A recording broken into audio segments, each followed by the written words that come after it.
There's no such thing as humans. Commander Xelnak stared at the pulsing red dot on the sensor screen. 4 of his 6 eyes narrowed in concentration, while his lower appendages twitched with nervous energy. "Then explain that," Lieutenant Brack said, pointing one shimmering tentacle at the anomaly. "Spectrum analysis confirms it. Materials consistent with pre-FDL Earth vessels, radiation signature matching ancient records, and," he paused dramatically, "biological readings consistent with Type H sentients." The bridge of the Zorillian survey ship Distant Whisper fell silent. For most of the crew, it was like being told they'd discovered a unicorn driving a starship. "Humans are bedtime stories," Xelnak insisted, his scales flushing a deep purple of agitation. "Mythological beings invented to frighten hatchlings into behaving. Finish your nutrient paste or the humans will get you." Senior Analyst Plex, the oldest crew member, shuffled forward, her exoskeleton creaking. "With respect, Commander. That's what we've been encouraged to believe. The ancient archives tell a different story." "Here we go," muttered Security Chief Drex, rolling all 8 of his eyes. "The archives," Plex continued undeterred, "speak of a species from the 3rd planet of a yellow star, bipedal, endoskeleton-based with remarkable endurance. They vanished 5,000 cycles ago during the quantum collapse, presumably extinct." "Extinct things don't fly spaceships," Vrax observed dryly. Xelnak's command implant chimed with an incoming priority message from Zorillian High Command. He braced himself. This was about to become very official, very quickly. "Well," he said, disconnecting the call moments later, "it seems the impossibility on our sensors has caught the attention of our illustrious leaders. We are to initiate first contact protocol." His secondary heart skipped a beat. "With a legend." The first contact protocol was ancient, dusty, and had never actually been used in living memory. It consisted mainly of elaborate ceremonial procedures intended to demonstrate the Zorillian hegemony's technological superiority while extending a tentacle of peace. "This is ridiculous," Xelnak muttered as technicians adjusted his formal negotiation carapace. "We're preparing to greet fairytale creatures." "The most terrifying fairytale creatures in galactic history," corrected Plex. She was reviewing historical texts on her datapad. "According to these accounts, humans once held dominion over 87 star systems. They could survive in almost any environment, heal from horrific injuries, and," she paused, mandibles clicking in disbelief, "apparently they only needed to sleep for 1/3 of a standard cycle." "Preposterous," scoffed Xelnak. "No sentient can function without at least 18 hours of hibernation." Fleet Admiral Zorn's hologram flickered into existence, cutting short their debate. 9 feet of imposing Zorillian authority, his carapace adorned with the battle scars of conflicts long past. "Commander Xelnak, your mission is now the hegemony's top priority," he announced without preamble. "If these truly are humans, we must determine their intentions. The legends say they were unpredictable, capable of great kindness and unimaginable cruelty in equal measure." "Respectfully, Admiral, legends also say they could breathe fire and lived on a diet of stardust and nightmares," Xelnak replied. The Admiral's primary eyes narrowed. "Careful, Commander, your irreverence is noted. These beings, mythical or not, register as technologically inferior but historically dangerous. Approach with caution, establish communication, determine their numbers and intentions." "And if they prove hostile?" Xelnak asked. The Admiral's exoskeleton rippled with what might have been fear. "Then the universe help us all."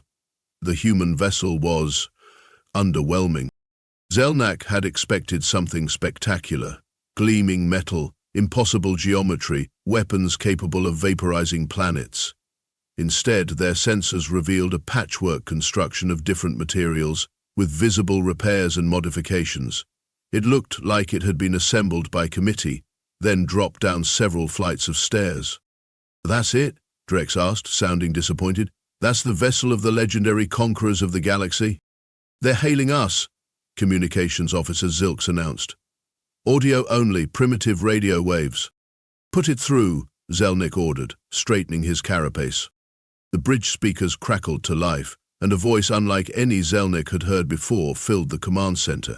"Hello out there, this is Captain Reginald Thornton of the Earth vessel Improbable. Caught your signature on our sensors. Don't suppose you folks have any decent coffee? We've been recycling our grounds for about 6 months, and honestly, it's starting to taste like distilled sock water." Silence fell across the bridge. Is that a threat?" Drax whispered, claw hovering over weapon systems. "The unknown," Plex replied. "Our translation matrix indicates coffee may be a ritual beverage, and sock water could be a reference to chemical warfare." Xelnak cleared his throat membrane. "This is Commander Xelnak of the Zorillian survey vessel Distant Whisper. We greet you in peace. We are surprised to encounter your kind." A strange sound came through the speakers, a rhythmic staccato noise that the crew would later learn was laughter. "Oh man, you guys thought we were extinct, didn't you? Classic humanity, am I right? Too stubborn to die properly. Listen, any chance we could do a face-to-face? This old radio system drops every third word, and I'd hate for interspecies relations to go south because you think I'm asking to marry your grandmother when I'm really just asking for jump coordinates." "The human wishes to board our vessel," Drex hissed, his scales flaring in alarm. "Negative," Xelnak responded immediately. "We will send a delegation to your vessel." Another burst of that strange laughter. "Suit yourself. Fair warning, though. We're running Earth-standard gravity and atmosphere. Might want to bring whatever you need for comfort. Oh, and we've got a ship's cat. Apparently some species are allergic." "Cat?"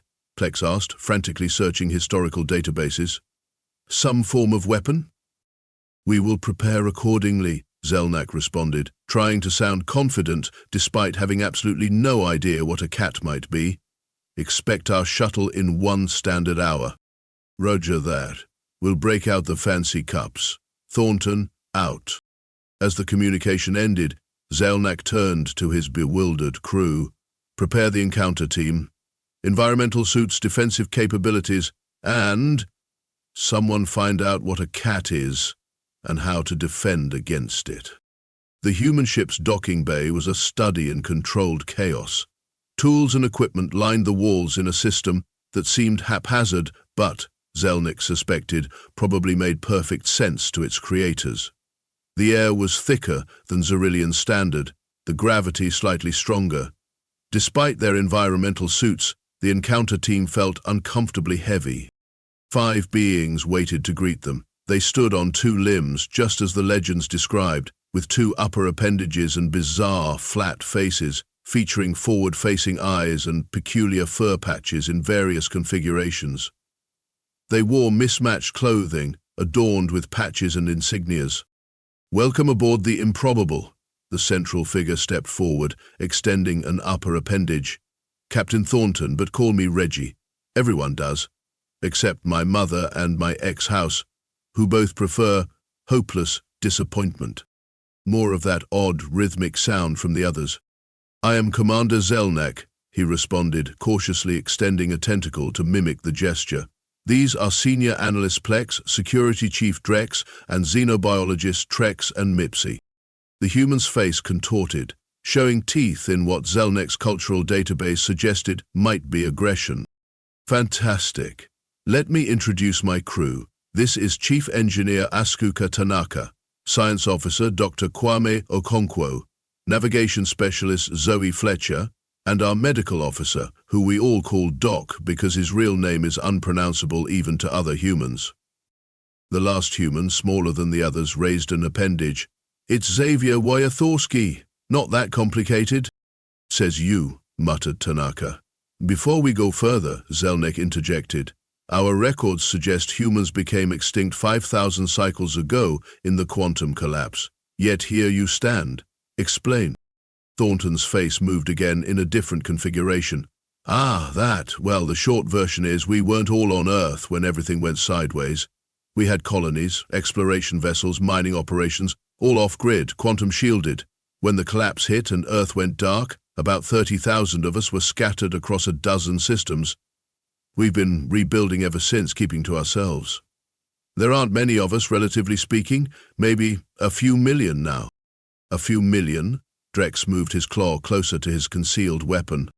Relax, Chief, Thornton said, noticing the motion. We're not in the conquering business, never really were, despite what interstellar gossip might say. We're explorers, traders, and occasionally, when the situation calls for it, pretty decent fighters. Speaking of which, want to see the rest of our humble vessel? I promise the cat is secured. As if summoned by its name, a small furry creature with pointed ears and vertical pupils sauntered into the docking bay, regarded the aliens with supreme indifference, and proceeded to rub itself against Mips's environmental suit. That's a cat? Plex asked, fascinated. The ancient texts described them as fearsome predators that humans kept to guard their young. Thornton's face contorted again. Well, they do occasionally attack feet that move under blankets, so technically not wrong.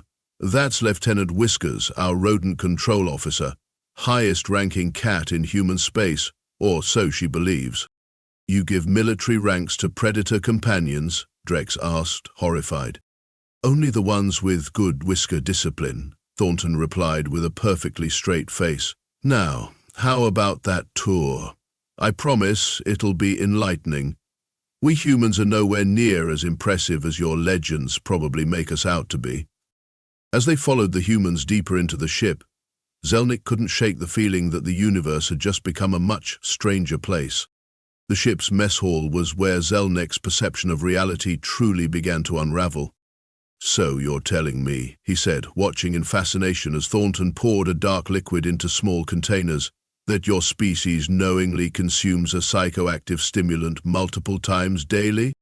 Coffee, Thornton laughed. It's practically a sacrament, can't function without it. Well, we can, but why would we want to? We're addicted to the stuff. And this is normal, accepted? Plex asked, recording everything. Lady, humanity runs on caffeine, spite, and inappropriate humor, Engineer Tanaka said, taking a long sip from her cup. Always has. The archives said humans were unstoppable warriors, Drex noted, still keeping his distance from Lieutenant Whiskers, who had followed them. Oh, we can fight when we need to, Thornton acknowledged, but mostly we're just really stubborn and adaptable. Put a human anywhere and we'll figure out how to not just survive, but also how to make that local grain ferment into alcohol, which is another psychoactive substance you regularly consume, Plex clarified. Bingo, Thornton pointed at her. See? You're getting it already. The conversation halted as alarms suddenly blared throughout the ship. Dr. Okonkwo rushed to a console.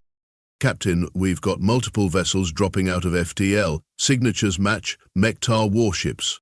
The mood in the room shifted instantly. The Zorillians knew the Mektar well, a ruthless species known for their expansion and conquest. How many? Thornton asked, all humor gone from his voice. 6 cruisers, at least a dozen support vessels. Thornton turned to Xelnak. I'm guessing you folks aren't on friendly terms with the Mektar either. They have conquered 3 Zorillian colony worlds in the past cycle, Xelnak said grimly. They show no mercy. To his surprise, Thornton's face formed that teeth-baring expression again, but this time there was something different about it. Well then, the human captain said, placing his coffee cup down with deliberate care, looks like it's time for you to find out if those legends about human warfare have any truth to them. The Mektar commander's ultimatum was predictably blunt. Zorillian vessel and unknown craft. This is War Commander Kretak of the Mektar Dominion. You have entered claimed space. Surrender and prepare to be boarded or be destroyed. The Zorillians and humans had gathered on the bridge of the improbable.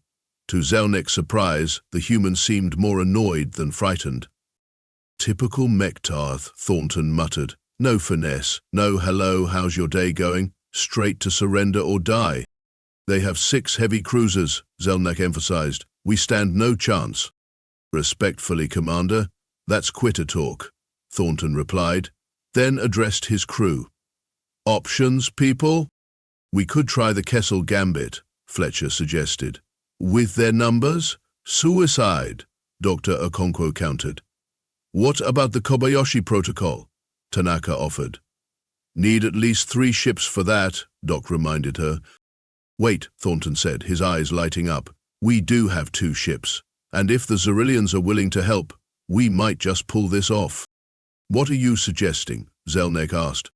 Thornton's expression turned into something the Zorillians hadn't seen before, a combination of determination, calculation, and something almost predatory. Commander, how familiar are you with the concept of a Trojan Horse? War Commander Kretak was having a good day. 2 vessels to claim, one of them apparently of unknown origin. Promotions were made of such discoveries. The Zorillian vessel is powering down, Commander, his second reported. They appear to be surrendering. And the other ship? Attempting to flee, but ineffectively. Their engine output is erratic. Kretak's facial tentacles quivered with satisfaction. Instruct cruisers 3 and 4 to disable the fleeing vessel. The rest will secure the Zorillian craft. The Mektar were nothing if not efficient. Within minutes, tractor beams had locked onto the distant Whisper, drawing it into the main cruiser's docking bay.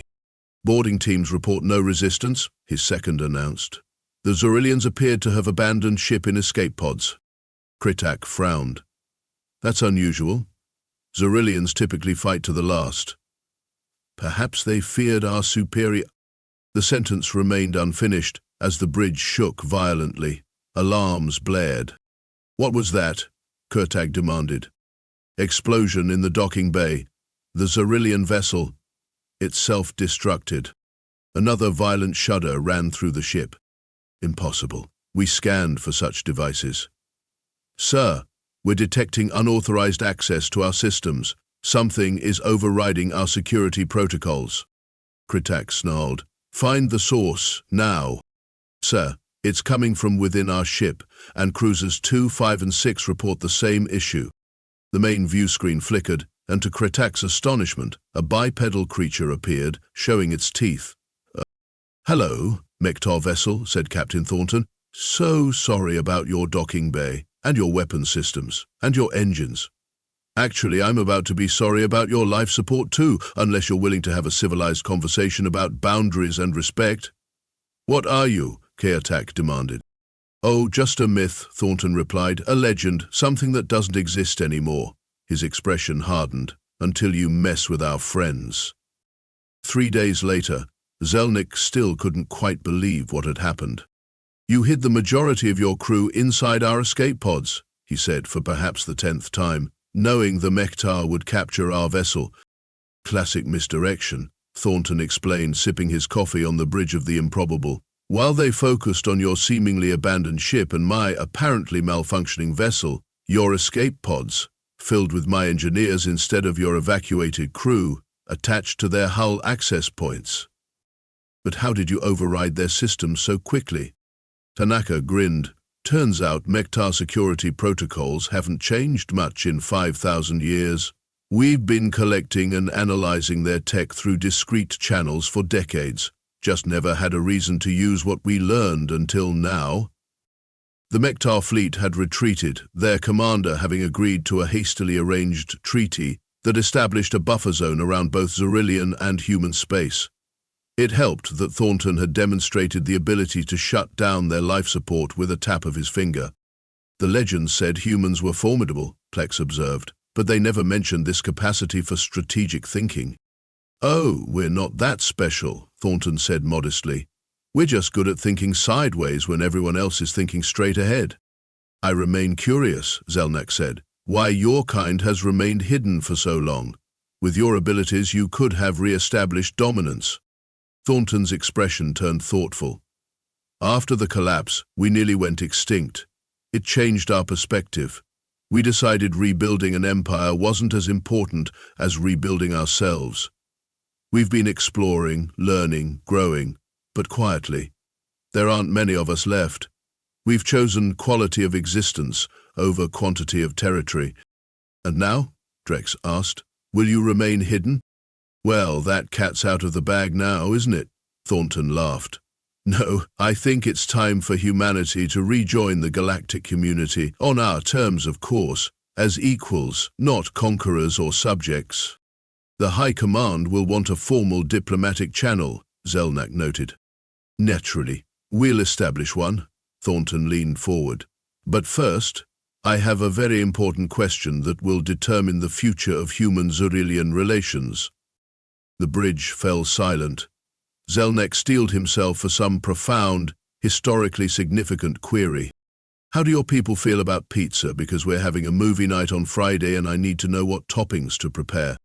As the Zorillians tried to process this apparent non sequitur, Xelnak realized that perhaps the most terrifying thing about humans wasn't their legendary endurance or combat prowess. It was that you never quite knew when they were being serious. I'm sure we can adapt to this, pizza, he said carefully. Excellent, Thornton clapped his hands together. Cultural exchange begins with food, friendship with shared experiences, and alliances with saving each other's hides from space tyrants. I say we're off to a fantastic start. Watching his crew cautiously interact with these strange, contradictory beings who treated warfare like an inconvenience and diplomacy like a dinner party, Xelnak couldn't help but wonder what the next few cycles would bring. You're telling me, Admiral Zorn said, his carapace rigid with disbelief, that 6 Mektar warships were neutralized by a single human vessel? Not exactly, Xelnak replied, standing at attention in the grand chamber of the Zorillian High Command. The humans used our ship as a delivery system for their personnel. The actual confrontation was won through infiltration and technological subversion, not direct combat. The 7 members of the High Command exchanged looks of mixed horror and fascination. The chamber, designed to intimidate with its towering crystal pillars and ancient battle trophies, seemed somehow diminished in the wake of Xelnak's report. And now these humans wish to establish formal diplomatic relations? Asked Elder Xylax, the oldest member of the command. They do. Captain Thornton has expressed interest in opening trade routes, sharing technology, selectively of course, and mutual defense agreements. Mutual? Scoffed war strategist Clev. What could we possibly offer beings capable of disabling an entire Mektar fleet without firing a shot? Xelnak's secondary heart fluttered with unexpected defensiveness. With respect, strategist, the humans have weaknesses as well as strengths. Their numbers are few, their resources limited, and they value connection, community. They seek allies, not subjects. You sound impressed, Commander, noted Admiral Zorn with narrowed eyes. I am, Xelnak admitted, but also cautious. The legends painted humans as unstoppable warriors. Reality is more complex. They're innovative, unpredictable, and alarmingly casual about matters of life and death. But they're also curious, adaptable, and surprisingly principled. Principled? Elder Xylax leaned forward. Explain. They could have destroyed the Mektar ships. Instead, they negotiated. They had leverage and used it for deterrence, not dominance. Xelnak paused. And when I asked Captain Thornton why they hadn't conquered half the galaxy with their abilities, do you know what he said? Just because you can do something doesn't mean you should. The chamber fell silent as the implications settled over the assembled leaders. We have arranged for a formal delegation to meet with human representatives in neutral space, Xelnak continued. They're sending diplomats, scientists, and cultural attachés. His mandibles twitched in what might have been amusement, and they've requested permission to bring something called karaoke equipment. I still don't understand the purpose of this ritual, Plex said, watching in fascination as Dr. Okonkwo belted out the chorus to Bohemian Rhapsody while the lyrics scrolled across a screen. It's not really a ritual, explained Fletcher, sipping something the humans called a margarita. It's just fun. Singing together, making fools of ourselves. It's bonding. The diplomatic conference was in its 3rd day, and formal negotiations had given way to what the humans insisted was an essential component of relationship building, the party. Zorillian diplomats mingled awkwardly with human delegates in the observation lounge of the neutral station.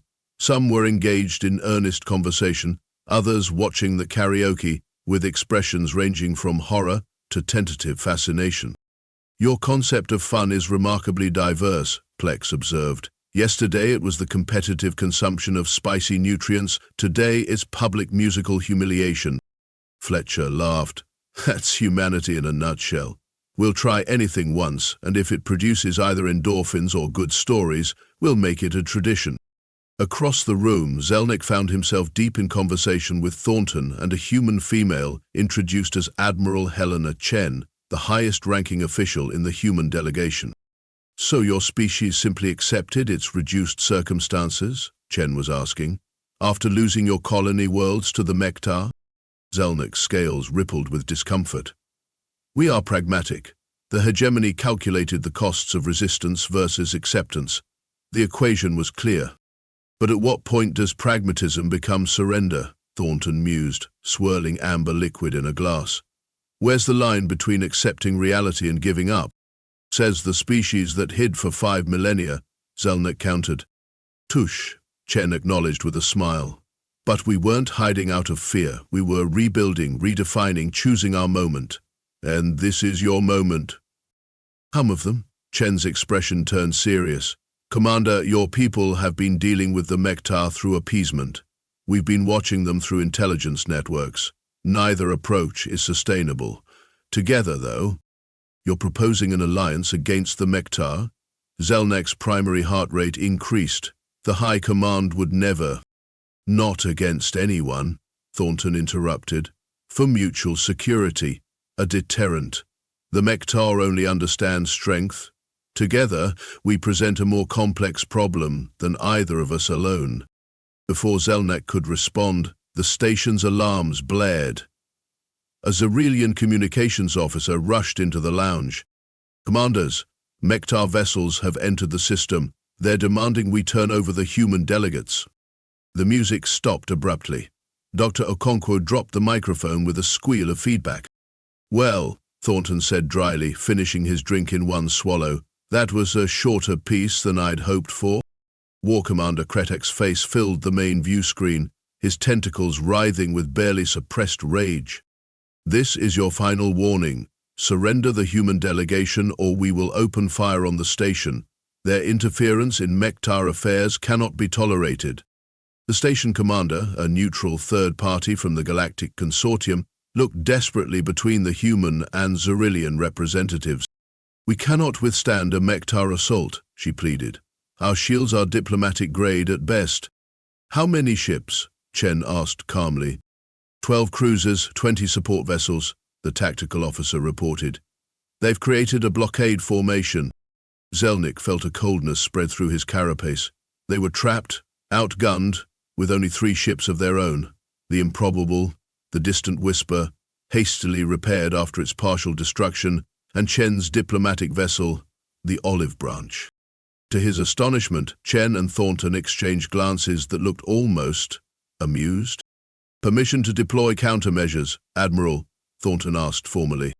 "Granted, Captain," Chen replied, then turned to the station commander. "I apologize for the deception, but the Olive Branch isn't exactly what it appears to be." On the view screen, Kretek continued his threats, unaware that the supposedly unarmed diplomatic vessel was transforming. Panels shifted, revealing weapon ports. A shimmering field surrounded it as stealth systems deactivated. "What is that?" Xelnak whispered. "That," Chen said with undisguised pride, "is why we named it the Olive Branch, as in, speak softly and carry a big stick." The diplomatic vessel, now clearly a heavily armed warship, launched a series of small objects toward the Mektar fleet. "Disruptor drones," Thornton explained casually. "They'll temporarily disable their weapons and communications. Non-lethal, but effective." "You came to peace talks in a warship?" the station commander asked, incredulous. "We came to peace talks prepared," Chen corrected. "There's a difference. Now, let's see if the Mektar are interested in actual diplomacy when the playing field is level." 3 hours later, the Mektar fleet had withdrawn to the edge of the system, their commander grudgingly agreeing to trilateral talks. The observation lounge had transformed back into a diplomatic space, with Mektar representatives now joining the humans and Zorillians. "I still don't understand," Xelnak said quietly to Thornton as they watched the delegations arrange themselves at the table. "You could have destroyed their fleet. Why negotiate?" "Because war is easy," Thornton replied. "Peace is the hard part. Always has been. But the Mektar only respect strength." "Exactly. So we showed strength, then offered dialogue. That's the human way, or at least it is now. Thornton's expression turned reflective. Before the collapse, we weren't always so thoughtful.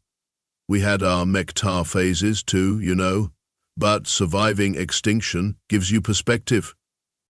As the talks began, Xelnak found himself watching the humans with new understanding. They weren't legends come to life. They were something far more interesting, a species that had faced its own mortality and emerged not broken but tempered. Whether they would be the hegemony's salvation or its greatest challenge remained to be seen. But as Admiral Chen deftly maneuvered the Mektar delegation into concessions they clearly hadn't planned to make, all while appearing to offer exactly what they wanted, Xelnak was certain of one thing. The universe had become exponentially more interesting now that humans were no longer just legends.